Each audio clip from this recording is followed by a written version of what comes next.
Assalamualaikum warahmatullahi wabarakatuh.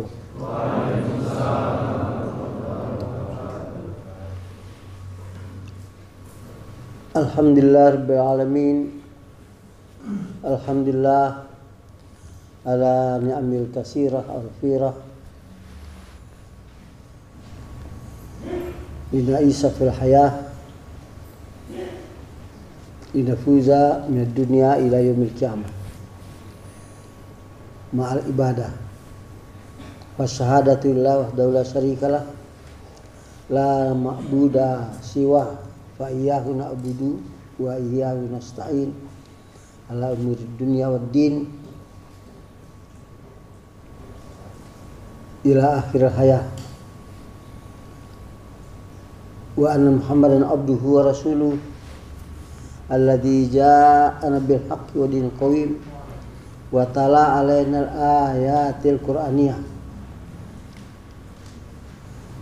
linafuza fawzan azima. Wa salawatullah wa salamuhu ala hadzal nabiyil mustafa Muhammadin sallallahu alaihi wasallam wa ala alihi wa sahbihi wa ala man ittaba'ahum bi ihsan ila yaumil qiyamah. Amma ba'du wa ya ikhwani fid din rahimakumullah.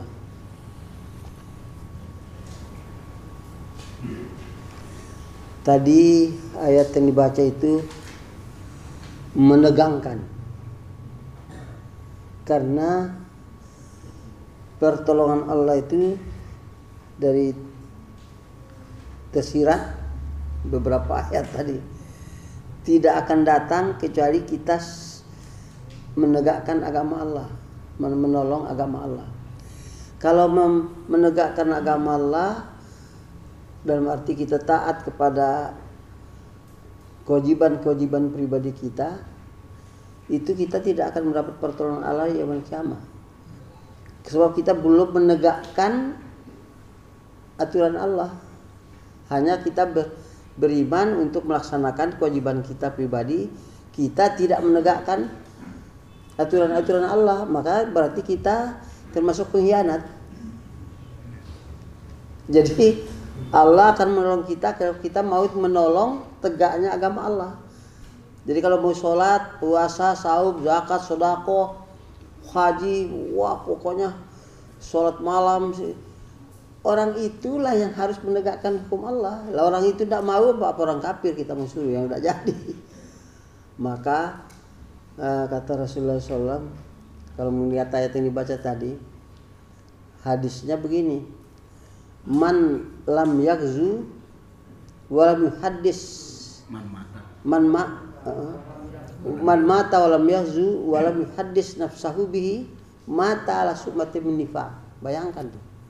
Siapa yang mati belum pernah perang melawan musuh Allah atau belum pernah bertekad untuk itu di dalam hatinya, belum pernah ada tekad siap untuk itu, matinya mati munafik. Ya kalau orang beriman sholat, saum, zakat, sedekah, haji berpuluh-puluh kali, terus tidak mau menegakkan aturan Allah, siapa yang mau itu? Apa orang tidak sholat ya lebih tidak mau lagi. Maka orang itu termasuk tidak menunaikan kewajibannya dengan sholatnya. Maka nanti dibilang Allahu Akbar, taat sama hukum manusia pembesar, tidak taat sama hukum Allah yang maha besar. Begitu sholat Allahu Akbar, bukan dibilang pembesar akbar. Kalau Allahu Akbar, ya hukum Allah di atas hukum siapapun. Nah, siapa yang mau menegakkannya? Ya itulah kita-kita yang mengaku beriman itu.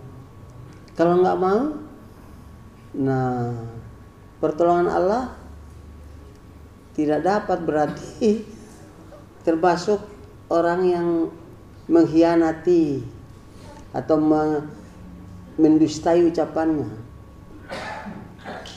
Masa Allahu Akbar terus ada hukum yang tidak sesuai dengan hukum Allah ditaati juga. Jadi Allahnya Ya bukan Allahu Akbar itu, maka dia yaumil qiyamah. Jadi ya awwalu ma yuhasabu bil mar'u yaumil qiyamah as-shalah. Kalau sholatnya suhat amal kulli. Jadi kalau sholatnya beres, berarti bereslah semua kerjaannya. Karena dia Allahu Akbar. Jadi tidak ada lagi yang dia taati melebihi taatnya kepada Allah. Allah yang maha besar. Tidak ada pembesar-pembesar lagi di muka bumi ini kecuali Allah. Begitu. Wah, itu pertanggung jawabnya. Kalau baru itu saja diperiksa nggak lulus, ya sudah langsung jebur ke neraka. Belum dari awal inna sholati wa nusuki wa mahyaya wa mamati lillah, belum lagi iyyaka na'budu wa iyyaka nasta'in. Woi, belum lagi sampai salah baru Allahu Akbar. Wassalamualaikum sudah Allah kecil lagi. Dia tidak berusaha. Nah, maka ayat-ayat tadi itu masalah gara-gara siapa mau menolong agamaku, kata Nabi Musa. Gara-gara minta tolong. Man ansori, gara-gara tawaran itulah Bani Israel kafir sebagiannya dan beriman sebagiannya. Memang itu bukan suatu yang yang tidak punya risiko. Maka memang Masya Allah, orang beriman itu memang harus siap istilahnya tempur dengan yang batil. Memang begitu. Cuma bawaan orang beriman selalu rahmatan lil alamin. Tidak mau memerangi orang, tapi pantang diperangin. Baik sama orang-orang salah dimaafkan. Tapi kalau diperangin lari. Itu saya bilang potong itunya. Kalau diperangin ya hitungannya hidup atau mati. Yuktal au yaglib kalau diperangin. Tapi kalau tahu-tahu orang, wah itu orang kafir, nggak usah diperangi. Tahu-tahu kita itu orang kafir, kita tempeleng aja masuk neraka kita.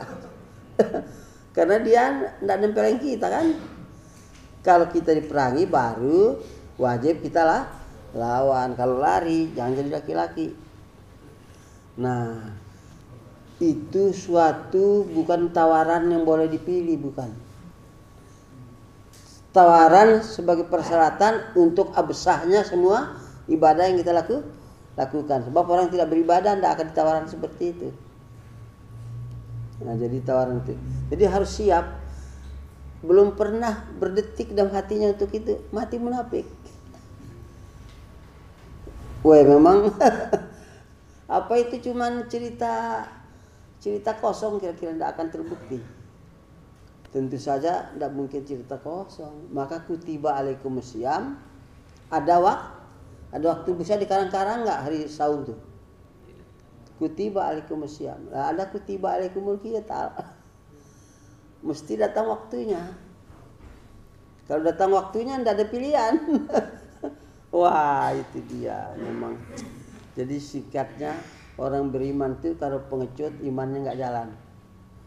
Jadi orang beriman itu harus berani demi pertahankan iman dan menegakkan kebenaran yang diiman itu, dia harus berani. Nggak boleh pengecut. Kalau pengecut itu imannya tekor tuh. Sebab begitu tanggung jawabnya. Masa ada surga murahan? Itu bidadari itu, gadis cantik itu miliar tahun ndak peot-peot, giginya ndak gugur, pipinya ndak kendor, jutaan miliar tahun itu cantik terus, dan ndak ada busuk-busuknya, harum terus. Itu wah, maharnya kita kasih emas 1 karung ndak laku. Maharnya itu nyawa disabung sampai mati membela kebenaran. Itu maharnya. Mas kawin itu. Kalau mas segunung nggak terima. Itu mas kawin itu. Kalau sudah memang menghadapi musuh yang memang memerangi kita, itu kesempatan. Kapan musuh ini memerangi kita ya? Biar kita sempat. Kan maharnya gampang tuh. Tok mati, nah dapat maharnya kan. Maka kadang-kadang kita ini, wah jangan sampai perang lah. Padahal kalau dipikir kapan kita perang ya gitu mestinya. Tapi orang sekarang jangan perang ya kapan mati syahidnya? Oh itu maharnya di situ. Mesti kapan perang dunia ini ya gitu. Sudah ada perang dunia kedua ya tinggal perang dunia ketiga. Saya sering bilang sama bapak-bapak polisi tentara itu, tunggu perang dunia ketiga kita. Kalau perang dunia ketiga bela khilafah gitu. Sebab surga itu membela bangsa dapat surga, bela iman dapat surga itu. Nanti kalau bela bangsa dapat surga, bangsa Amerika masuk surga semua. Bangsa RRT masuk surga semua bela bangsa. Bangsa Jepang tentaranya masuk surga semua karena bela bangsa kan. Tidak bisa bela agama baru masuk surga. Kalau bela bangsa mana ada? Kalau bela bangsa masuk surga, semua orang di dunia ini masuk surga semua. Padahal menurut ayat sedikit saja yang masuk surga, yang banyak masuk neraka. Neraka la'amla'anna jahannama minal jinnati wan nasi ajma'in. Bayangkan akan penuhi jahanam itu dari jin dan manusia semuanya. Bayangkan ngerinya itu. Jangan kita masuk yang semuanya itu.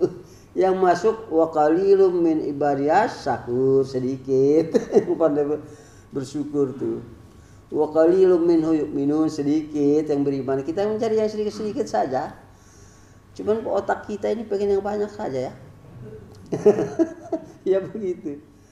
Maka hidup ini tidak ada jalan perginya kecuali pergi meninggalkan dunia. Tidak ada jalan lain.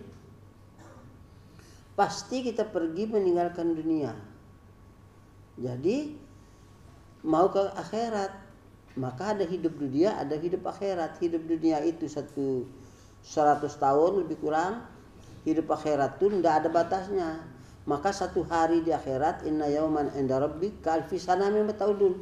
Sehari akhirat itu 1000 tahun yang kamu hitung dunia. Masuk neraka malum Pak, dosanya sedikit. Masuk satu hari 1000 tahun. Masuk setengah hari 500 tahun. Lah. Jangan masuk 1 jam neraka itu. Bukan 60 menit api dapur aja nggak tahan, taruh dicolok di bata. Apalagi itu api neraka yang paling ringannya itu bara di telapak, yang mendidih otak. Itu yang paling ringan. Sebab api itu menyala dari dalam hati juga menyala, dari luar juga menyala. Panasnya tidak paham lagi kita. Yang paling ringan itu kata Rasulullah itu baranya di kaki, otaknya yang ngebul. Bayangkan. Panas kayu dapur aja 5 menit nggak sanggup. Lah itu 1 jam berapa puluh tahun dunia itu cetekor. Jangan naudzubillah min dzalik. Maka tidak ada gunanya hidup ini kalau tidak sampai masuk surga. Tidak ada gunanya. Masih untung kerbau 7 keturunan, beranak, beristri, bercucu, istrinya juga 2, 3, 4, sampai 10. Beranak bercucu, tidak pening kepalanya kerbau itu. Main-main terus. Mati nggak masuk neraka. Masih untung kerbau. Kita sudah pening-pening, mati masuk neraka 1 jam berapa puluh tahun, sehari sampai 1000 tahun. Tidak ada guna-gunanya hidup ini kalau tidak masuk surga. Rumusnya pahala amalnya berat. Sakulat mawazinuhu atau khofat mawazinuhu. Sakulat berat, pahala amalnya surga, ridho Allah. Khofat mawazinuhu, nah neraka. Faumuhawiya madraka mahiyah narun hamiyah. Nar, api yang sangat panas. Itulah kalau khofat mawazinuhu, kalau ringan pahala amalnya. Maka hidup ini yang dikejar pahala. Pahala itu dikejar. Kalau orang mengejar sesuatu, ada nggak di hatinya? Apapun yang kita inginkan, kalau kita kejar, ada nggak di hati? Tidak mungkin nggak ada di hati. Kita pengen apa? Pengen apa? Lihat bintang berjajar-jajar, 2000 berjajar-jajar. Nggak ada yang begitu. Tapi karena pengen, ada di hati. Kita pengen makan apa? eh, kuda laut yang keluar dari laut itu, walaupun kita tidak bisa langsung ada di sini karena pengen. Jadi kalau pengen dapat pahala, ada nggak pengennya di sini? Maka setelah saya sadar dengan ini tadi, saya hitung 50 tahun lebih saya mandi 2 kali sehari. Kata Allah, dia mandi tidak minta pahala. 20 tahun sudah tamat mondok dan sudah mubalik. 50 tahun lebih barangkali, tidak dihitung. Barang saya itu, saya sadar dengan ini tadi, ya Allah, rumusnya akhirat itu cuma banyak pahala, berat pahala atau ringan pahala. Tidak pernah diharap. Saya hitung mandi saya 50 tahun berapa ribu kali kan? 2 kali sehari, kata Allah, dia mandi tidak minta aku balas. Waduh, untuk sebelum mati, dia naik kendaraan tidak minta aku balas. Oh, memang tidak pengen balas, pengen cepat sampai. Dia tidur, bangun tidur tidak minta aku balas, pengen kencing. Bayangkan tuh. Padahal yang jelas pahala itu kalau beramal berharap dibalas Allah pahalanya itu. Sampai saking kasih sayangnya Allah kepada orang beriman, masuk WC disuruh cari surga. Bayangkan, masuk WC suruh cari surga. Kita makan enak gitu, makan enak itu kan kita yang makan enak tuh. Disuruh cari surga lewat pakai. Saking kasih sayangnya Allah kepada orang beriman. Dan tidak ada kasih sayang Allah kepada makhluk seluruhnya melebihi kasih sayangnya pada orang beriman. Sampai-sampai makan enaknya, tidur nyenyaknya disuruh cari surga. Sak berak-beraknya cari surga lewat itu. Saking kasih sayangnya Allah, kita tidak mau karena ikut setan. Kenapa jadi berat itu ya? Padahal kita pengen dan mau, tapi kok berat mengamalkannya. Lupa. Datang ke sini tadi. Dia tidak minta aku balas. Sudah. Tapi kalau belum selesai masih bisa dirubah. Ya Allah, saya minta dibalas Allah ini. Saya hadir di sini minta minta pahala Allah dari dia ngedengar minta aku balas. Bisa. Walaupun tadi paman lupa. Tapi itu suka kita lupa karena setannya begitu. Nabi Adam itu karena ngejar dunia maka dia celaka. Mengejar nikmat dunia maka dia celaka. Maka semua orang kafir itu yang mengejar nikmat dunia kafir sifatnya. Orang mengaku beriman dia berbuat karena kepentingan dunia, itu sama dengan orang kafir kerjaannya. Kerjaannya sama. Orang beriman sama kafir semuanya sama saja. Orang beriman berkeluarga, orang berkafir berkeluarga, orang beriman pedagang, orang kafir pedagang, orang iman apa aja sama aja, tidur bangun sama semua. Tidak ada beda-bedanya karena sama manusia. Bedanya cuman dia berbuat, bergerak atau melangkah untuk kepentingan hidup dunianya. Maka dia berbuat tuh. Kenapa berobat? Karena pengen sembuh. Itu orang kafir. Dunia yang mendorong dia itu, kepentingan dunia, kepentingan dia. Kenapa berdagang? Pengen rumah bagus, pengen beli mobil mewah. Dunia yang mendorong. Kalau kita ndak, orang beriman, ibadah, aku hidupkan kamu bukan untuk ngejar dunia, untuk ibadah kata Allah. Jadi yang mendorong kita berbuat niat ibadah. Jadi tidur dikasih tahu caranya beribadah. Bagaimana beribadah dan tidur. Nah, sampai begitu. Saking kasih sayangnya Allah pada kita. Bagaimana kita dapat pahala? Tidur dikasih tahu caranya. Tidak bisa dirubah-rubah. Bagaimana bangun supaya dapat pahala, biar berat pahala akhiratnya, dikasih tahu caranya. Kita lupa. Lah itulah bikin repot. Untung iblis tidak kelihatan. Kalau kelihatan iblis itu kita pukuli saban hari itu. Iya. Memang bangsat betul dia, kita lupa. Bapak kita yang pertama Nabi Adam suruh lupa. Katalah, hidup kamu Adam di kampung ini, di surganya. Tidak akan lapar, tidak akan haus, tidak akan kehilangan pakaian, tidak akan kepanasan, tidak akan kedinginan. Indah, nikmati semua yang ada itu. Tidak akan merasa kekurangan. Yang penting jangan makan itu.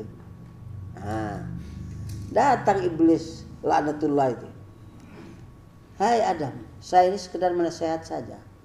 Apa kamu tidak mau lebih enak hidupmu itu, bahkan kekal? Ya mau juga, justru makan itu, makan buyar. Gara-gara pengen nikmat dunia. Kita berbuat ini bukan pengen nikmat dunia, berbuat ini pengen dibalas Allah sebagai ibadah. Maka hidup ini pemalaktul jinna wal insa ila ya'budun itu sudah begitu maksudnya. Jadi bergeraklah karena ingin mendapat pahala ibadah. Makan pengen dapat pahala ibadah. Jadi Allah bilang, oh dia makan minta aku pahala. Itu nanti ditimbang pahala. Kalau berat, itulah dia untung. Jadi kita hidup ini mengejar banyak-banyaknya pahala. Kalau setan bilang, jangan ingat pahala-pahala lah. Yang penting kepentingan hidupmu itu. Jadi kalau berobat, tujuannya apa? Kamu berobat, yang menggerakkan kamu berobat itu biar sembuh. Nah, pahalanya hilang. Orang kafir bisa berobat supaya sembuh. Pakai baju, ya biar ganteng. Ya orang kafir juga bisa. Bisa nggak beribadah di semua langkah? Itu kalau nggak dilatih nggak bisa. Saya sering ngomong di sini, yang ikhwan yang saban hari ketemu, saya beratus-ratus kali. Sebab pengalaman saya berpuluh tahun tuh, sudah tamat mondok, sudah mau balik berpuluh tahun, belum ketemu. Tahu sudah mengumumkan khalifahan atas rahmat Allah, baru terbuka. Ya Allah, untung belum mati. Maka Rasul dan Rasul itu mengancam orang tidak berjamaah itu masuk neraka itu, azab itu. Ketahuannya yang saya omong tadi itu setelah saya mau ke khalifahan, baru terbuka. Masya Allah, untung masih hidup tuh. Ngerinya. Kadang-kadang ya sholat kita itu seberapa pahalanya. Kadang-kadang ada kebok kita sholat tuh, yang di dalam dada kita.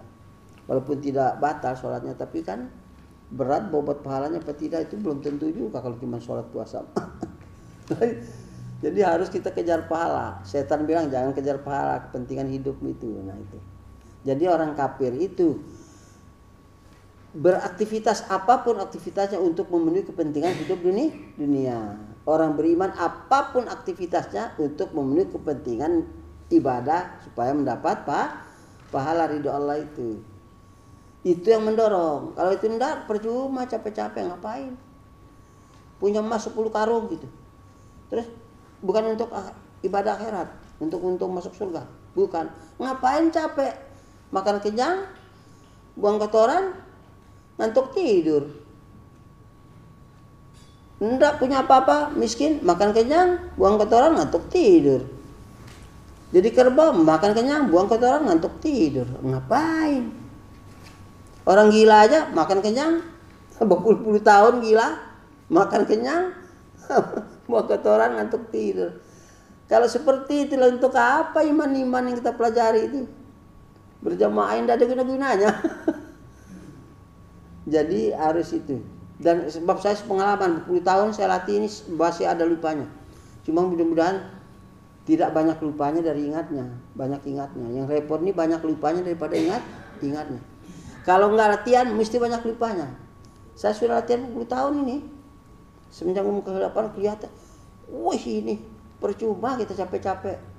Kata Allah, dia pergi ke rumah temannya, pengen ketemu temannya. Bukan minta aku balas, nggak minta aku balas, pengen ketemu temannya. Kalau ada orang berutang, udah pergi lagi utangnya. Pengen dapat duit. Ya sama dengan orang kafir-kafir itulah. Dan ini banyak yang tidak menyadarinya. Ya termasuk saya, walaupun sudah tamat pondok, sudah berdakwah kemana-mana, berpuluh tahun belum juga tuh. Jadi tahu betul, apalagi memang yang tidak ini di luar ya. Apa ya? Nah, kita ya tidak menilai orang, yang penting kita menilai diri kita masing-masing itu pokok. Maka kemanapun, jadi ada kita ini mau tidak ada yang lain mau mendapatkan pahala dari Allah. Maka semua aturan, semua keinginan yang kita lakukan di sini dalam kehidupan kita ini, dari bangun tidurnya sampai segala macam, apalagi kegiatan kekhalifahan, itu hanya nilai ibadah yang kita cari supaya dapat pahala. Cuman kadang-kadang orang di luar ini tidak paham. Seperti kemarin tuh, jalan sehat. Jalan sehat kan bagus.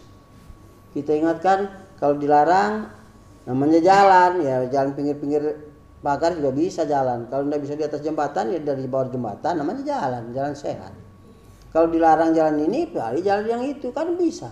Jalan itu tidak satu kan, ditutup yang satu, kita jalan yang kedua. Tidak masalah kan. Dan kita niatnya mengevaluasi diri saban tahun sambil ingat-ingat sebagai mensiarkan kehilapan Islam sebagai satu ketakwaan. Dipanggil sama Polda.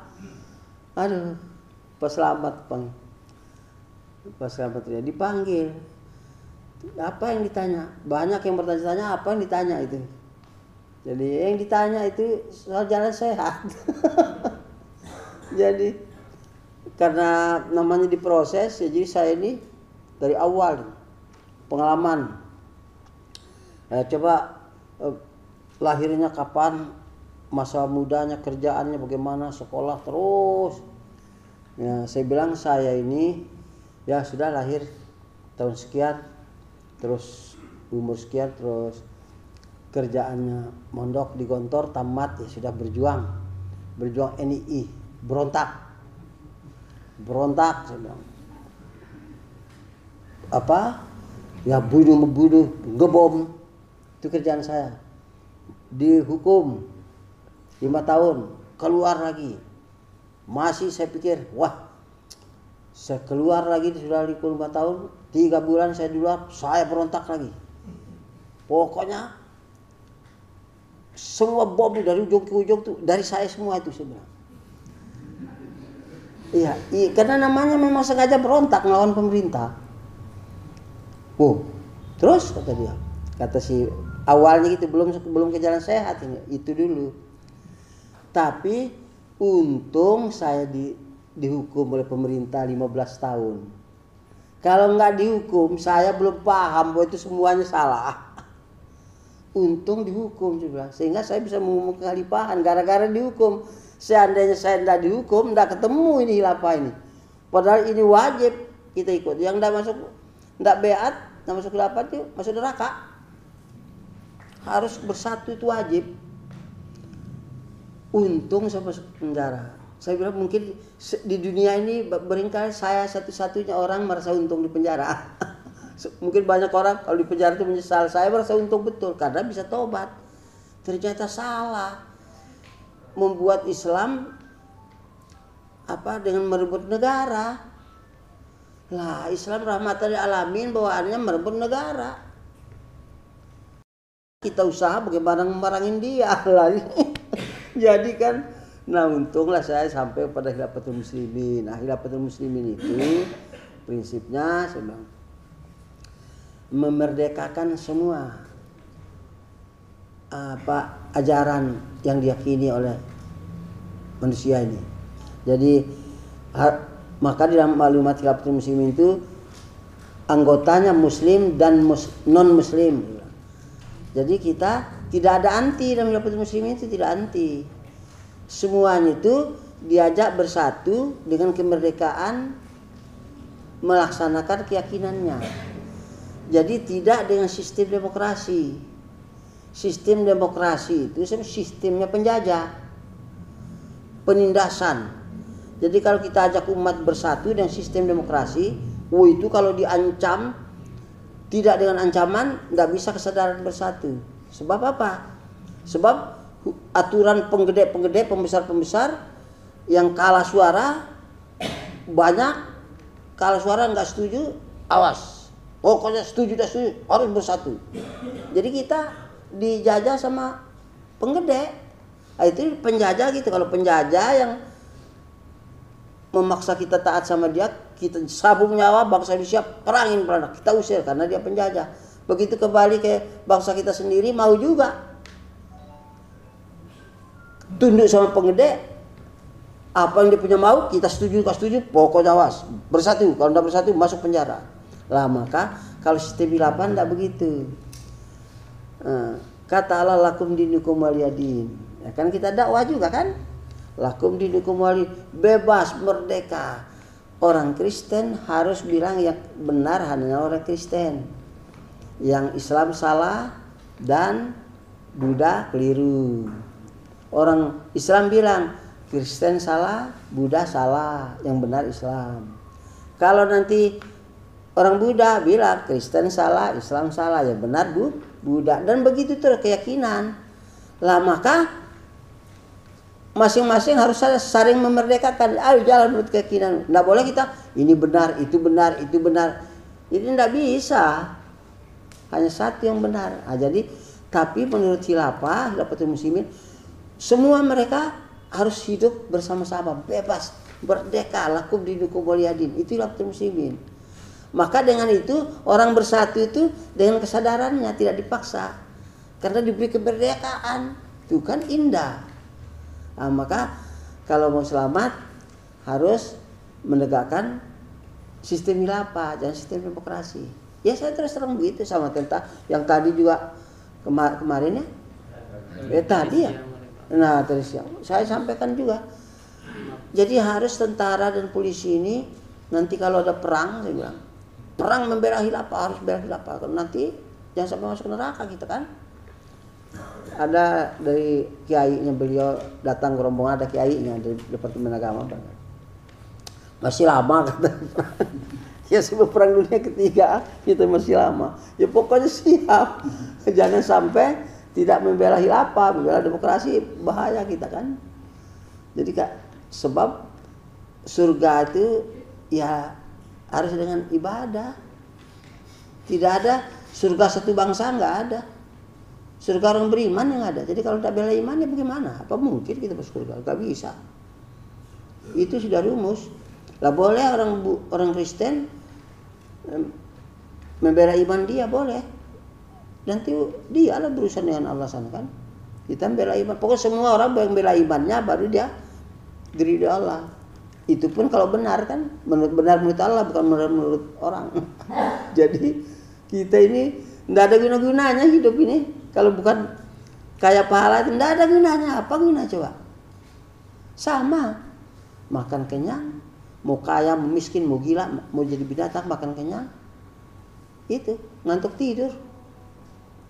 Jadi capek cari-cari, tidak untuk surga. Ngapain cari? Hasilnya makan kenyang, selesai. Capek siang malam cari dunia. Nah, maka itu prinsip. Kalau setan atau orang kafir, dia beraktivitas demi memenuhi kebutuhan dunianya. Kalau orang beriman beraktivitas apapun demi memenuhi nilai ibadahnya yang mendapat pahala. Dan itu adanya di hatinya. Kalau nggak ada di hatinya, niat nggak bisa. Harus ada di hati. Kita saya pengen melihat ular yang panjangnya 2000 meter. Langsung ular 2000 meter ada di sini. Karena sudah pengen. Itu hati itu begitu. Jadi nggak bisa dibohongin.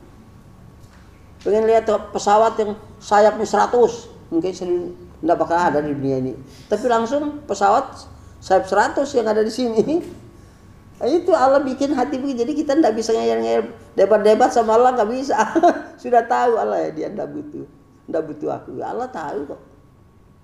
Tidak bisa kita debat-debat. Dan ini sekali begitu kita mati, nggak sampai ini masuk.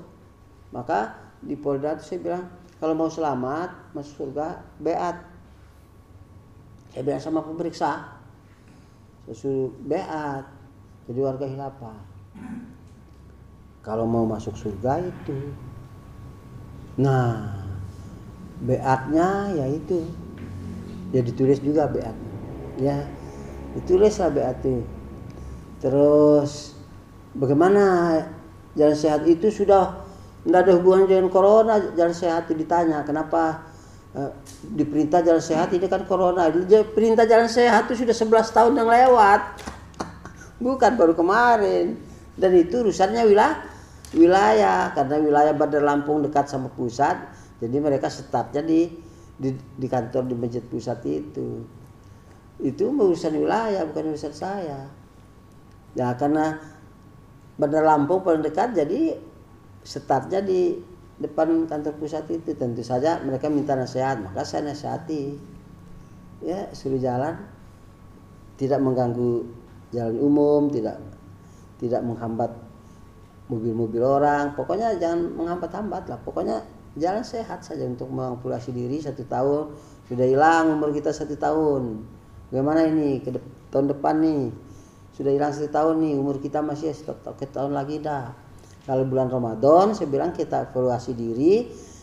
Ramadan lewat sampai Ramadan ini bagaimana, tambah baik apa tambah jelek? Kita evaluasi diri, tapi dengan saum, dengan puasa. Kalau ganti tahun Muharram saya bilang bukan dengan puasa, dengan jalan sehat. Begitu. Jadi ya sudah, itu toh coba aturan manusia ya seperti itu, tidak ada yang cilaka. Jadi kalau memang bukan dengan dasar iman ya, aturan itu ngacak-ngacak gak keruan-keruan.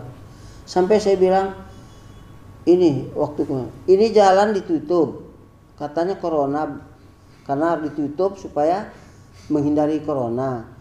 Gara-gara ditutup saya bilang menghindari corona katanya.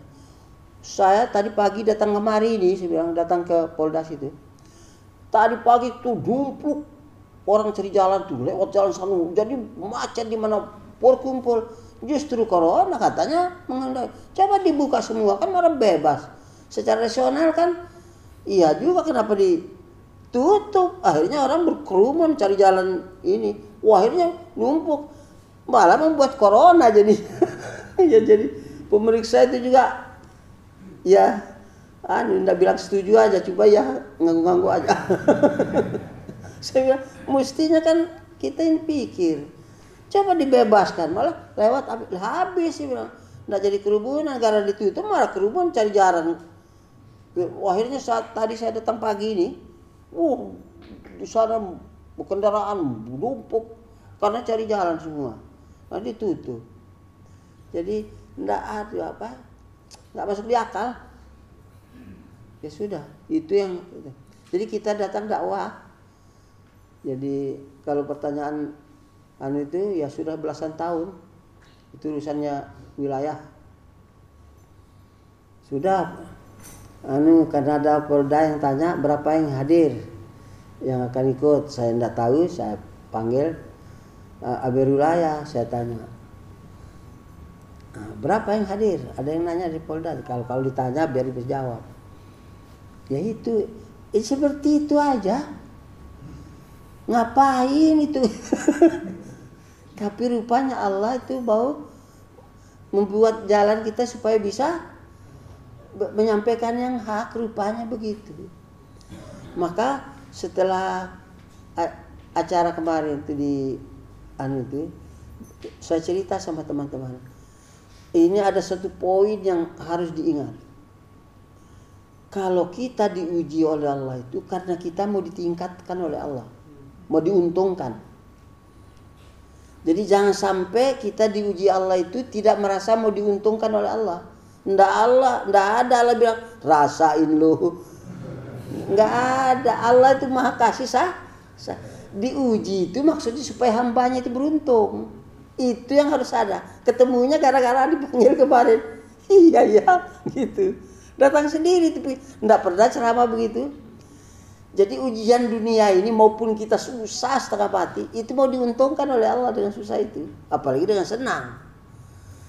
Nah, meyakini seperti itulah yang sebenarnya timbul dia rela dengan apa yang ditetapkan Allah kepada orang itu. Kalau tidak ada perasaan itu, dia tidak rela. Aduh, kok kamu mengkerut? Aduh susah. Kenapa? Dagangnya nggak laris. Kamu ketawa dari pagi sampai sore, dagang tak laris juga. Kamu nangis dari pagi sampai sore, dagangmu tidak laris juga.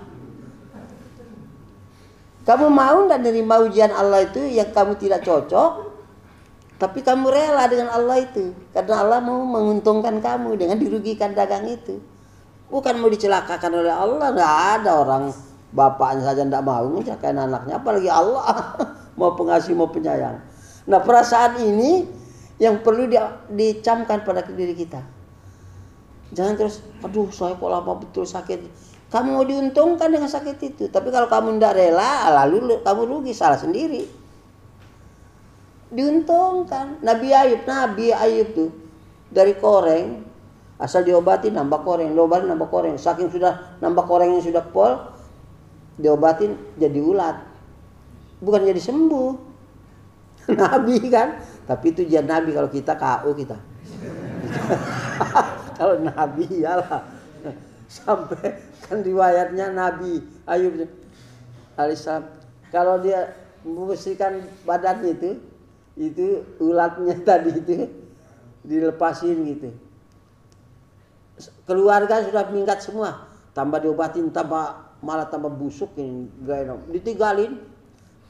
Jadi kalau sudah bersihin badannya, dilihat cacingnya, ulatnya itu goyang-goyang gitu. Kasihan amat, diambil lagi, taruh lagi.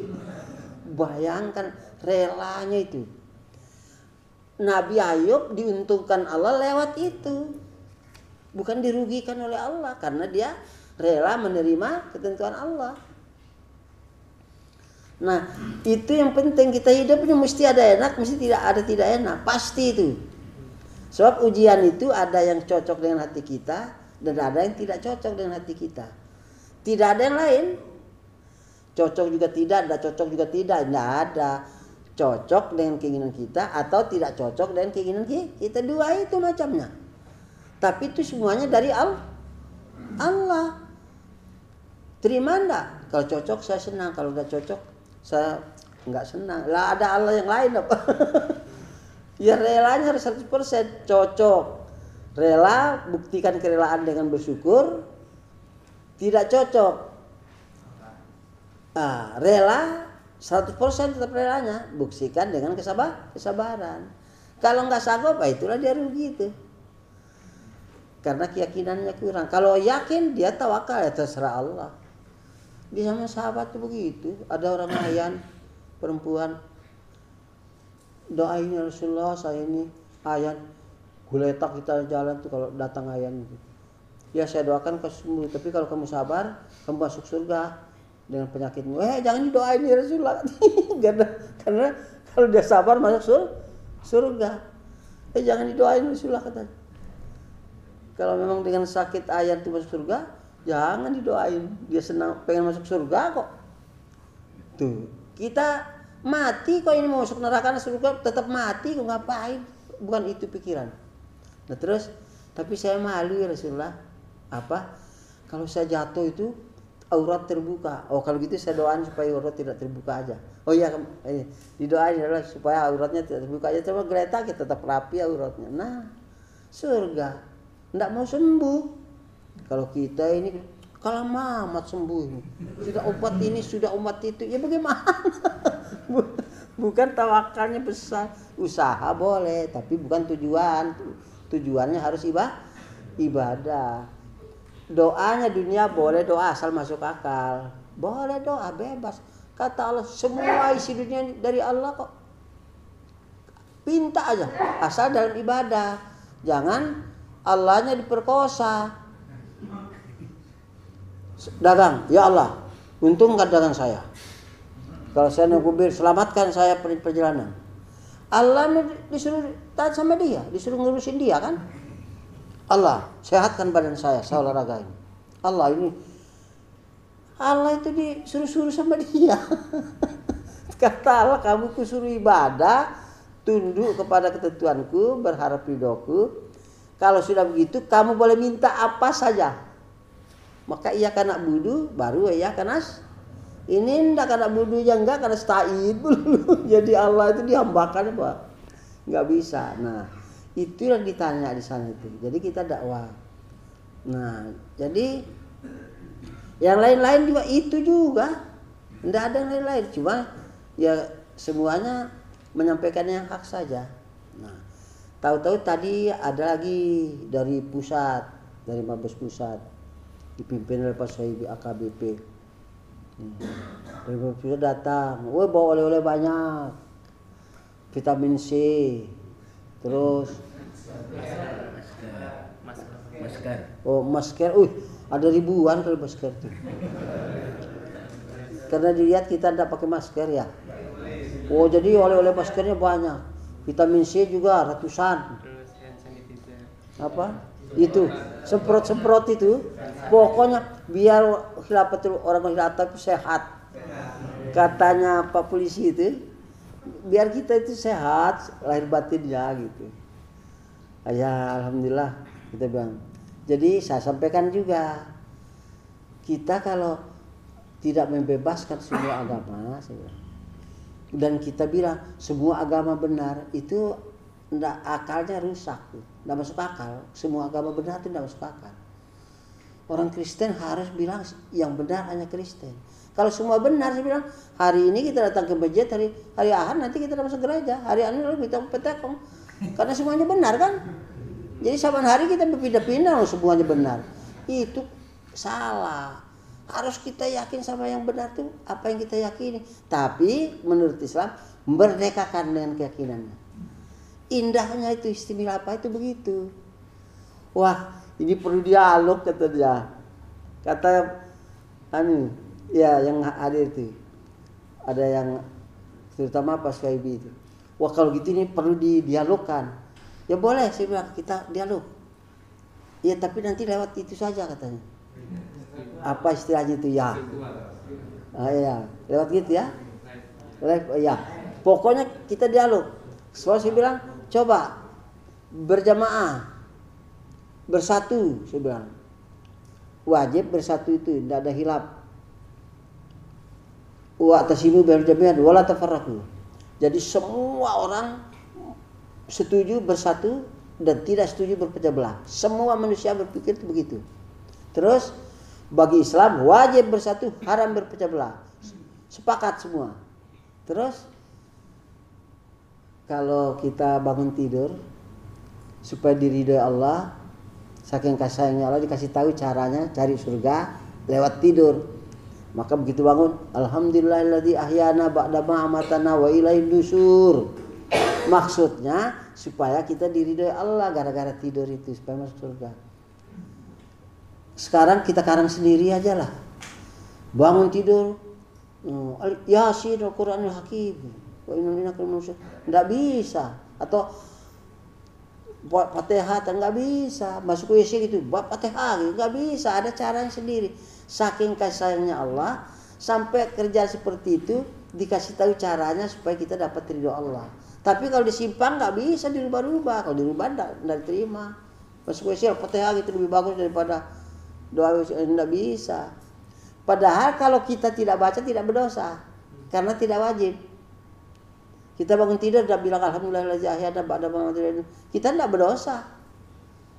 Cuman tidak ada pahalanya, rugi tidak ada pahalanya doang, tapi tidak berdosa karena tidak wajib. Tapi kalau bersatu wajib, berpecah belah haram, sepakat.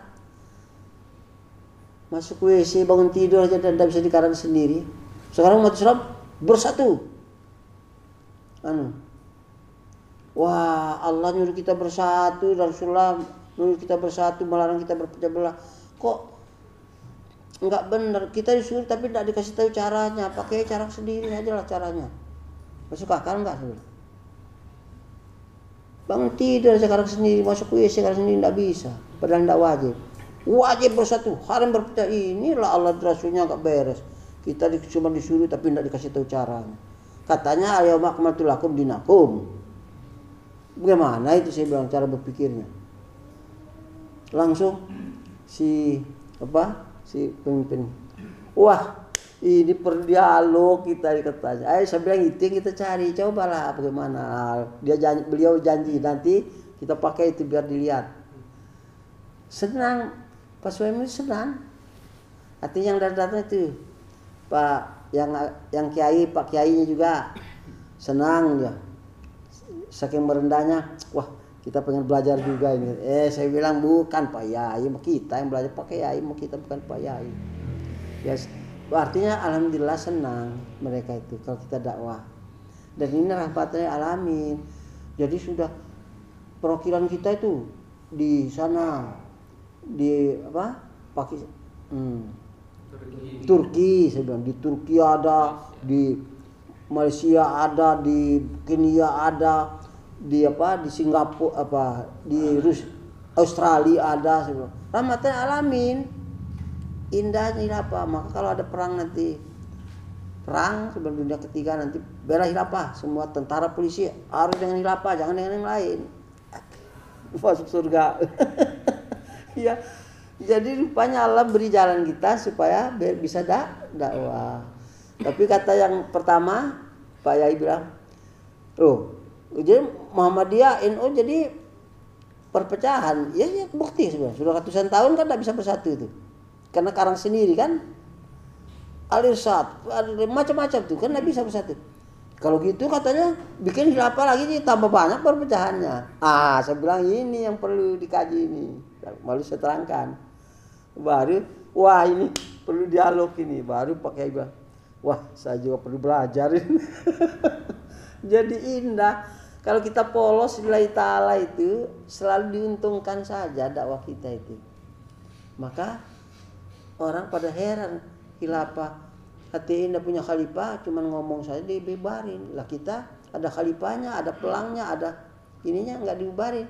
Karena begitu tadi rasional dan kita tidak mau menyusahkan orang. Jadi kita jalan sehat bukan mau menyusahkan orang. Nah, itulah indahnya kekhalifahan itu.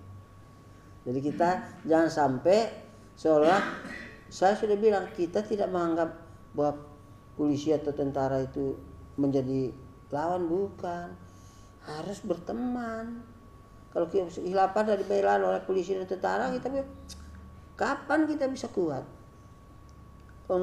Adanya sama Pak polisi sama tentara itu. Jadi harus dekat kita, bahkan daftar gitu. Jadi warga istimewa. Tapi ya namanya hidayah bukan urusan kita ya. Urusan Allah, pokoknya kita nyampein saja. Yang mau alhamdulillah, yang enggak mau itu urusan Allah, kita enggak apa. Tapi kita itu kepada makhluk itu binatang pun enggak boleh dolimi, apalagi manusia. Maka saya terangkan juga, maka kita enggak pernah berpuluh tahun, enggak pernah demonstrasi sebab menghambat orang jalan. Kita enggak mau. Jadi kita ini orang baik-baik. Jadi supaya tentara polisi itu supaya dengan kita itu betul-betul bersama-sama. Dan mereka juga sudah berapa orang, bukan tadi aja kita ajak begitu, tidak ada yang bilang kami enggak lah ikut apa, tidak ada.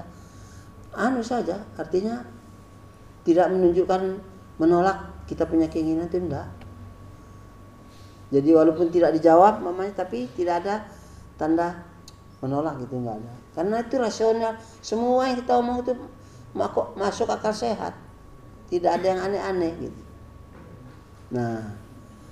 Nah itulah tandanya bahwa kalau iman kita diuji dengan yang enak maupun yang tidak enak, tapi kita harus yakin bahwa ujian dari Allah itu pasti untuk menguntungkan hambanya yang bersangkutan. Pasti itu, tidak mungkin Allah merugikan hamba, tidak mungkin. Yakin apa tidak, itu masalah.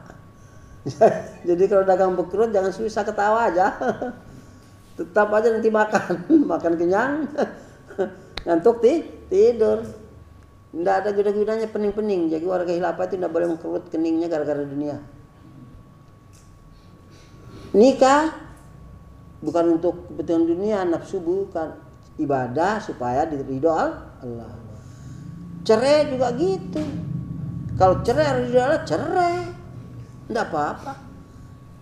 Membunuh juga begitu. Kalau masuk surga ada membunuh.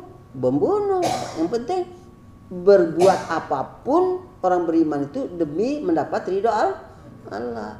Walaupun perbuatan sekecil apapun, kalau tidak diridho Allah kita tidak mau, apalagi masalah besar. Itu prinsipnya hidup. Jadi Allah bilang cari ridho Allah, hidup ini dengan ibadah, tidak ada lain-lain. Tuh, kenapa kita kok terus kita gigih karena pengen dapat dunia, entah puji orang, entah pangkat, entah duit, entah harta. Ya tidak ada gunanya. Kalau sebab kita mati pasti. Ini tidak ada gunanya hidup ini. Sehebat apapun itu atau sesengsara apapun hidup, tetap saja makan kenyang. Kalau belum mati, ngantuk tidur. Jadi harus dengan adanya perjalanan kekhalifahan ini tidak boleh lagi ada orang kelihatan sedih gara-gara gara-gara dagangnya bengkerut. Nggak usah jadi orang gila aja berpuluh tahun makan kenyang kok, cuma beraknya dikali, cuma bedanya, cuma itu bedanya, cuma itu toh. Kalau kita berak di WC, orang gila berak dikali, tapi makan kenyang juga, walaupun di tong sampah makan kenyang juga, nggak kena corona. Orang gila itu nggak ada yang sakit tuh, nggak masuk rumah sakit karena otaknya nggak pernah pening. Iya kan? Ada nggak orang gila masuk rumah sakit? Nggak ada, tetap mati aja. Ada di kampung saya 25 tahun, kepalanya sudah kayak teh kebo, sudah kayak teh kebo lah. Mungkin nggak ada dicuci kali, nggak kena corona, ketawa pagi sore.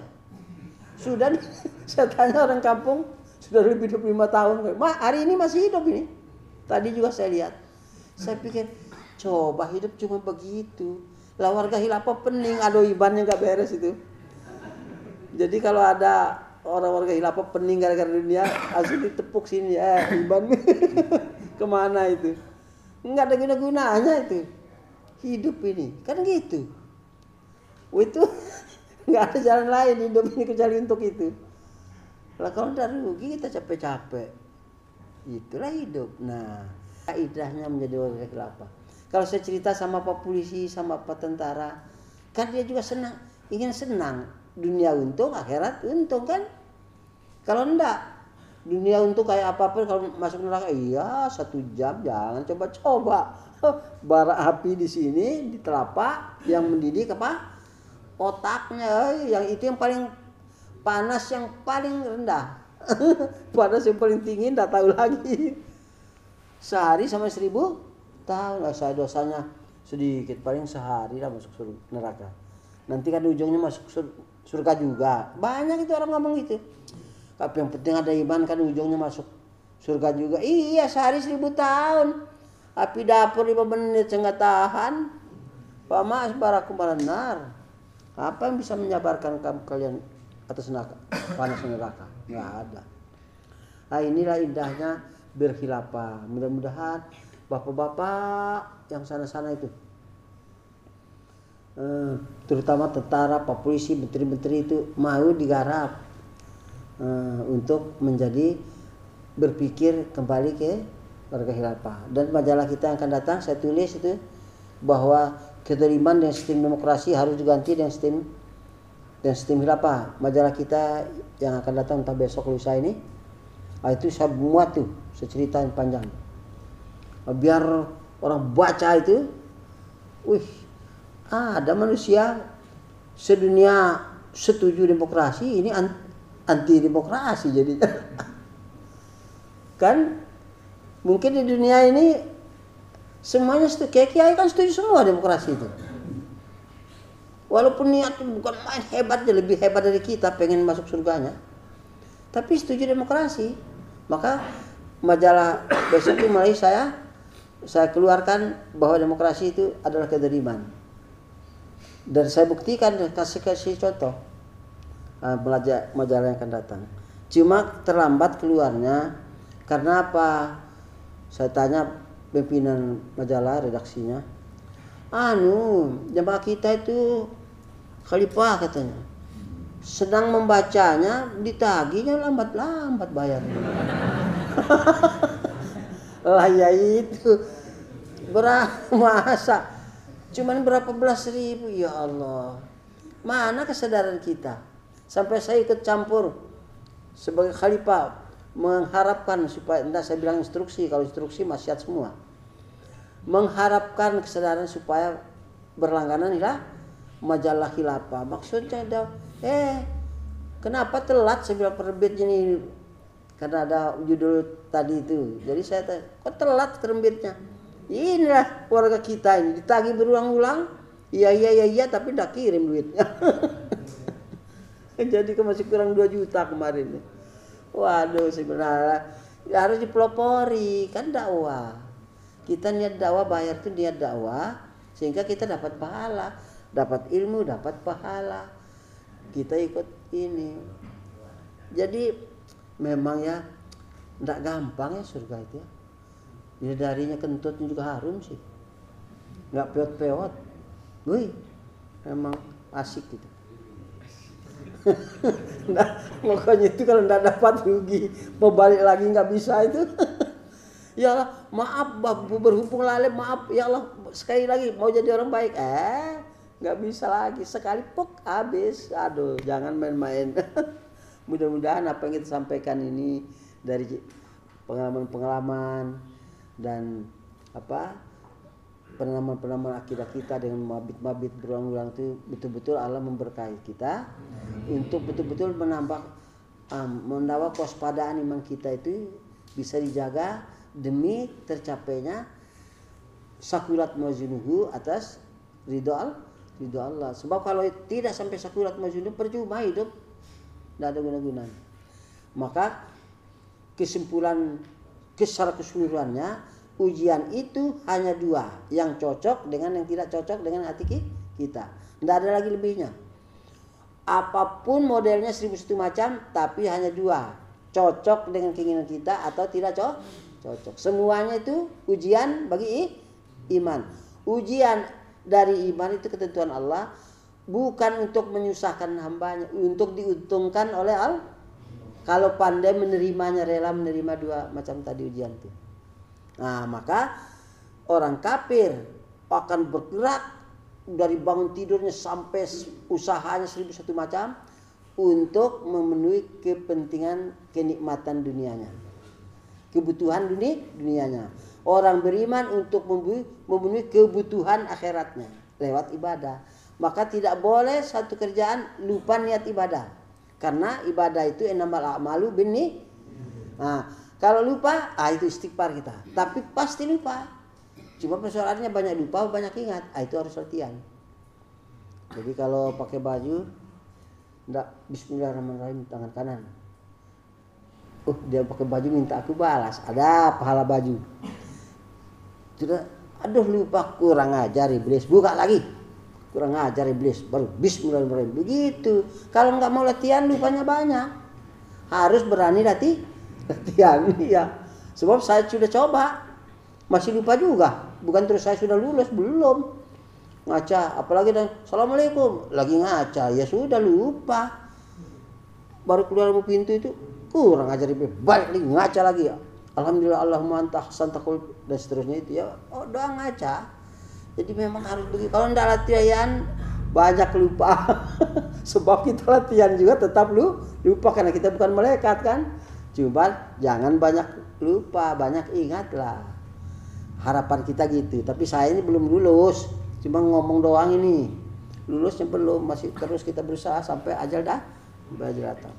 Ya demikian waktu juga sudah cukup insyaallah. Waktu qouli hadza astagfirullah li wa lakum. Wassalamualaikum warahmatullahi wabarakatuh. Alhamdulillah. Assalamualaikum warahmatullahi wabarakatuh.